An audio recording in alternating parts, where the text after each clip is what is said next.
In this video, I'm going to show you how to add YouTube video to Google Slides in just a few simple steps. If you want to make your presentations more engaging with videos, this tutorial is perfect for you. All right, let's get started.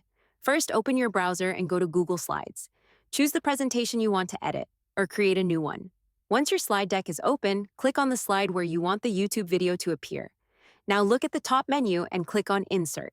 From the drop-down menu, select Video. A window will pop up, and this is where the magic happens.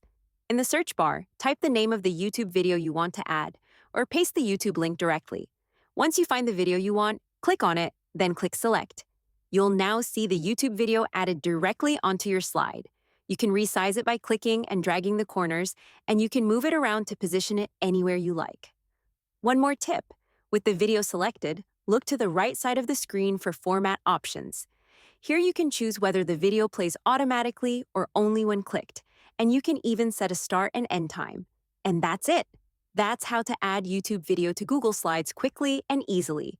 If this tutorial helped you, don't forget to leave a like and subscribe for more helpful videos. Thanks for watching, and see you in the next one.